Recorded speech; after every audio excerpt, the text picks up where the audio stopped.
Hello, my name is Michael Cox. Welcome to Across the Arts. I'm joined here with Andy Arnold, the artistic director of the Tron Theater, and we're going to be speaking a little bit about Mayfesto. Andy, welcome. First of all, can you tell us a little bit about what is Mayfesto? Mayfesto was something I thought up a few years ago when I realised there's no actual theatre festival in Glasgow. Glasgow has a tremendous theatre tradition, tremendous theatre-going audience, and there's various other festivals. There's music festivals and film art festivals and so on.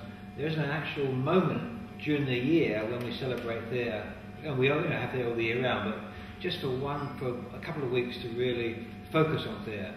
And I call it Mayfesto because in a way echo of the festival that used to be once Mayfest, which it started off quite a unique festival. It was very much a Glasgow People's Festival, and it was set up by trade unions and so on, so it had a political edge to it.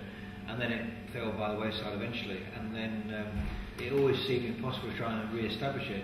So I thought, well, let's just do it in a very low-key way, just have it in the Tron and see where it goes from there.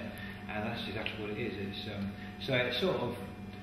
It's got a lot going on to try and bring people together, and artists and public and so on, and talk about theatre and so on.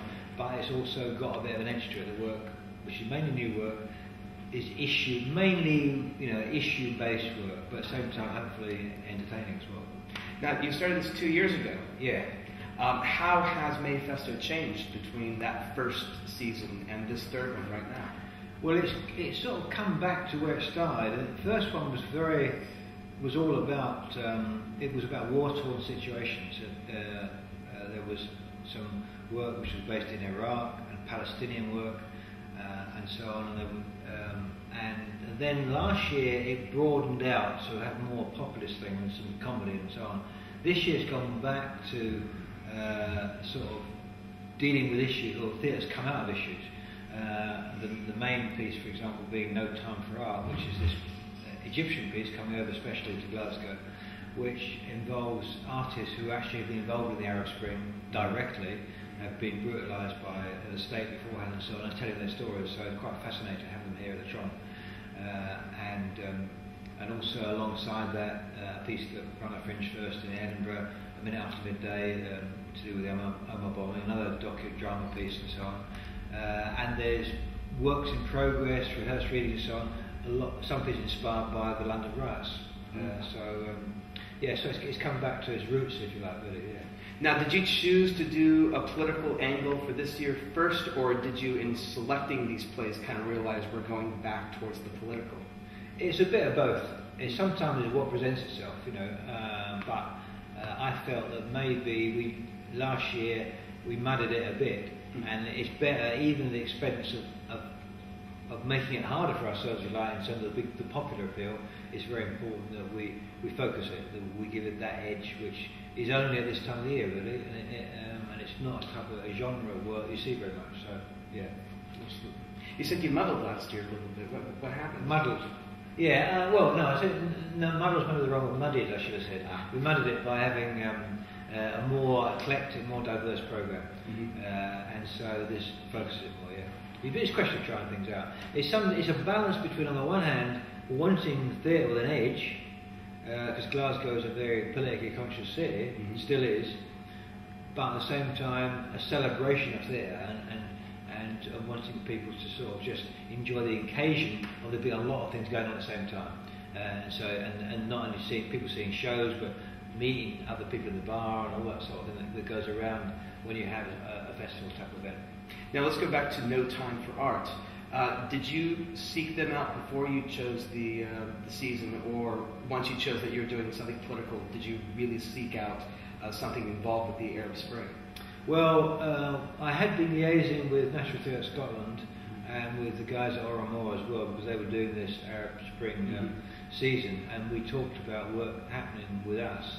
And as soon as we came across this company, and it was enabled as well through a lot of help from National Theatre Scotland to make it happen here, to be honest, then that in a way provided a focus for it.